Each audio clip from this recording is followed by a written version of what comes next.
నల్ల సముద్రంలో విరాట్, కైరోస్ అనే రష్యన్ ఆయిల్ ట్యాంకర్లపై యుక్రెయిన్ డ్రోన్ దాడులు జరిపింది. అంతకుముందు కూడా ఈ నౌకలపై దాడులు జరిగాయి.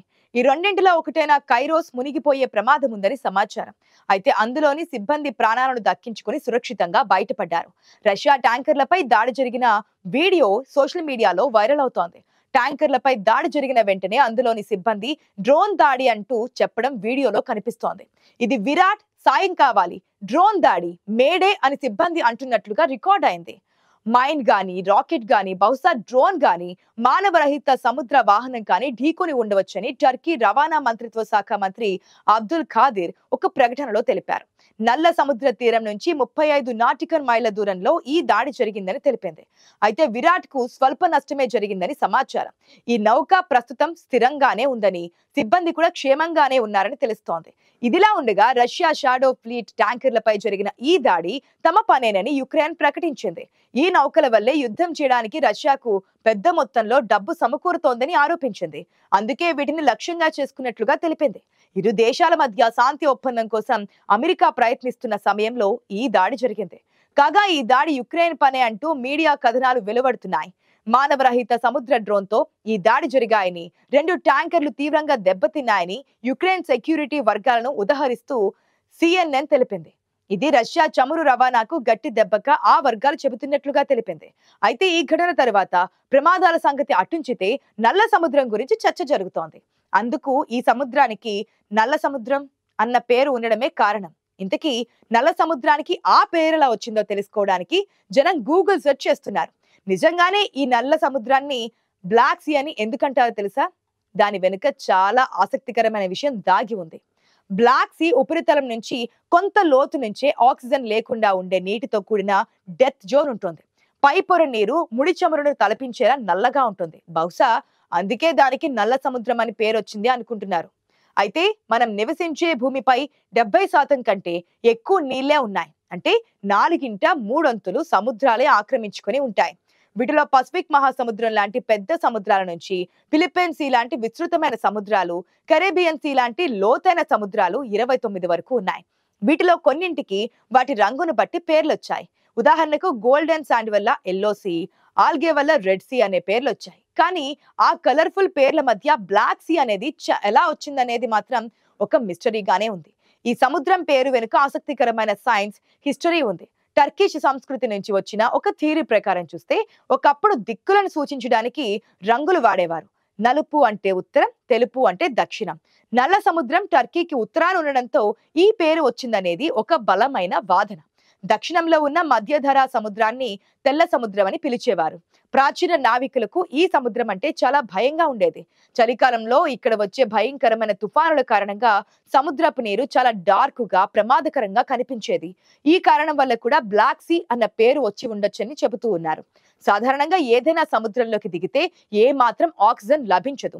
దీంతో ఎలాంటి రక్షణ చర్యలు లేకుండా సముద్రంలోకి దిగితే గాలి ఆడక వెంటనే చనిపోతారు. కానీ బ్లాక్ సముద్రం అలా కాదు. ఇందులో 150 మీటర్ల వరకు ఆక్సిజన్ లభిస్తూ ఉంటుంది. ఈ సముద్రంలో నీరు 3 లేయర్లను కలిగి ఉంటుంది. ఇందులో హైడ్రోజన్, ఆక్సిజన్ కలిసి ఉంటాయి. అంటే ఈ సముద్రంలో ఎక్కువగా ఆక్సిజన్ ఉంటుంది. దీంతో ఈ సముద్రంలో రకరకాల జీవులు నివాసం ఉంటాయి. ముఖ్యంగా చేపలకు ఈ సముద్రం ఎంతో నివాసయోగ్యంగా ఉంటుంది. అయితే 150 మీటర్ల లోతు తర్వాత నుంచి మెల్లిగా ఆక్సిజన్ మాయమవుతూ ఉంటుంది. దీంతో ఇక్కడ ఆక్సిజన్ లభించే అవకాశం ఉండదు. అందువల్ల చేపలు లేదా ఇతర జీవులు కూడా ఈ 150 మీటర్లు దాటి అడుగు భాగానికి వెళ్ళలేవు. ఈ ప్రాంతాన్ని ఏలియన్స్ బ్లాక్ సీ అని అంటారు. ఈ సముద్రానికి చరిత్రలో ఎన్నో పేర్లు ఉండేవంటారు.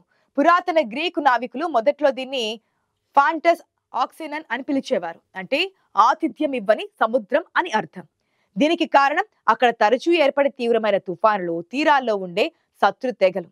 తర్వాత గ్రీకులు ఇక్కడ విజయవంతంగా కాలనీలు స్థాపించుకున్నాక దాని పేరును పాంటస్ యూక్సిన్స్ అని మార్చారు. అంటే ఆతిథ్యం ఇచ్చే సముద్రం అని. ఇది మధ్యధరా సముద్రం నుంచి బోస్పరస్ స్ట్రైట్ ద్వారా కలుస్తోంది. 2 నీటి పొరలుండే నల్ల సముద్రం ప్రపంచంలోనే అతిపెద్ద మెరోమిక్టిక్ బేసిన్ అని వ్యవహరిస్తారు. దీని ఉపరితల జలాలతో లోతైన నీళ్లు అస్సలు కలవవు. ఇది దీని ప్రత్యేక లక్షణం. ఒక గ్లాసులో మామూలు నీళ్లు చమురును పోల్స్తే ఎలా కలవకుండా ఉంటాయో అలా సముద్రం పైన నల్లటి బురద లాంటిది ఉంటుంది. కింద నీరు ఉన్నా అందులో ఆక్సిజన్ ఉండదు. ఉపరితలంలో డెనూబ్, డోన్ లాంటి పెద్ద నదుల నుంచి వచ్చే తేలికైన తక్కువ ఉప్పు ఉన్న నీళ్లుంటాయి. లోపల బోస్పరస్ స్ట్రైట్ నుంచి వచ్చే దట్టమైన ఉప్పుగా ఉండే మెడిటేరియన్ నీళ్లుంటాయి. ఈ తేడా కారణంగానే నీటి పొరలు అస్సలు కలవకుండా రెండు వేరు సముద్రాల్లా ఉంటాయి. ఈ సముద్రంలో కలిసే డాన్యూబ్ నదికి అనేక ప్రత్యేకతలున్నాయి. అందుకే ఇక్కడ దాని గురించి చెప్పుకోవాలి. యూరప్ లోని అత్యంత కీలకమైన నదిగా పేరున్న డాన్యూబ్ ఏకంగా 10 దేశాల గుండా ప్రవహిస్తూ 4 దేశాల రాజధానులను తాకుతూ ఉంటుంది. Germany, Austria, Slovakia, Hungary, Croatia, Serbia, Bulgaria, Romania, Moldova, Ukraine దేశాలను చుట్టి వెళ్లే ఈ నది వియన్నా, బ్రాటిస్లావా, బుదపేస్ట్, బెల్గ్రేడ్ రాజధానుల నడిబొడ్డున ప్రవహిస్తోంది. యూరప్ లో వోల్గా తర్వాత 2860 కిలోమీటర్ల పొడవైన రెండో అతిపెద్ద నదిగా ఇది గుర్తింపు పొందింది. జర్మనీలోని ప్రఖ్యాత బ్లాక్ ఫారెస్ట్ ప్రాంతంలో బ్రిగాచ్ అనే రెండు చిన్న వాగుల కలయికతో డాన్యూబ్ మహానదిగా రూపుదిద్దుకుంటోంది. అక్కడి నుంచి తూర్పు దిశగా తన సుదీర్ఘ ప్రయాణాన్ని మొదలుపెట్టి పచ్చని పొలాలు, దట్టమైన అడవులు, చారిత్రక నగరాల గుండా సాగి చివరికి నల్ల సముద్రంలో కలుస్తోంది. దాదాపు 7500 సంవత్సరాల క్రితం మెడిటేరియన్ నీళ్లు ఉప్పెనలా వచ్చి అప్పటి ఫ్రెష్ వాటర్ సరస్సును నింపడం ద్వారా నల్ల సముద్రం ఏర్పడిందని భూగర్భ శాస్త్రవేత్తలు నమ్ముతారు. ఈ ఘటనే బైబిల్ గ్రంథంలో చెప్పిన గ్రేట్ ఫ్లడ్ కి లింక్ అయి ఉంటుందని కొందరి వాదన. సముద్రం అన్న పేరు చెప్పగానే భూమిపై 7 సముద్రాలు అంటే 7 సముద్రాలు ఉంటాయని చెబుతూ ఉంటారు.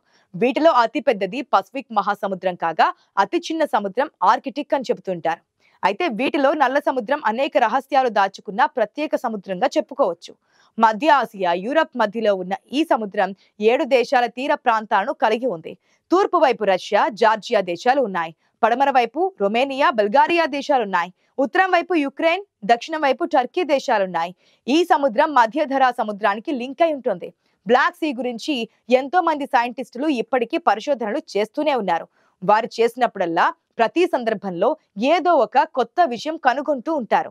నల్ల సముద్రంలోని మరొక ప్రత్యేకత ఏంటంటే ఈ సముద్రంపై జరిగిన ప్రమాదాలలో మునిగిపోయిన నౌకలు, అందులోని మనుషులు, ఇతర వస్తువులేవి చెడిపోకుండా ఉంటాయి. అడుగు భాగాన ఇప్పటికీ అవశేషాలు చెక్కు చెదరకుండా అలాగే ఉంటున్నట్లుగా సైంటిస్టులు చెబుతున్నారు. అడుగు భాగంలో మృతదేహాలు ఎప్పుడూ అలాగే పడి ఉన్నట్లుగా తెలిపారు. అయితే ఇవి అలా ఉండడానికి గల కారణాలు ఉన్నాయి. ఒక వస్తువు లేదా మృతదేహం చెడిపోకుండా ఉండాలంటే అక్కడ ఆక్సిజన్ ఉండకూడదు. నల్ల సముద్రపు అడుగు భాగాన ఏ మాత్రం ఆక్సిజన్ ఉండనందున ఇక్కడ అనేక రకాల జంతువుల కళేబరాలు, మనుషుల మృతదేహాలు, కర్ర వస్తువులు వేలాది సంవత్సరాలుగా చెక్కు చెదరకుండా ఉన్నట్లుగా చెబుతుంటారు. ఈ ప్రాంతంలో ఇప్పటి వరకు పరిశోధన చేసిన వారికి అనేక రకాలైన పురాతన వస్తువులు లభించాయి. ఈ సముద్రంలో మునిగిన నౌకలను ఇప్పటి వరకు వెలికి తీయలేదు. వాటిలో అపారమైన సంపద ఉన్నట్లుగా చెబుతారు. ఈ నల్ల సముద్రంలో ఒకప్పుడు నోవాస్ ఆర్కే అనే పడవ మునిగిపోయి అడుగు భాగంలో ఉన్నట్లుగా చెబుతూ ఉంటారు. ఈ పడవ విశేషం ఏంటంటే భూమిపై పాపాలు పెరిగినప్పుడు దేవుడు తుఫాను, భూకంపం లాంటివి సృష్టిస్తాడు. అదే సమయంలో ఆ నౌక మళ్ళీ బయటకు వచ్చి మళ్ళీ కొత్త యుగాన్ని ప్రారంభిస్తోంది. ఈ విషయం బైబిల్లో ఉందని చెబుతూ ఉంటారు.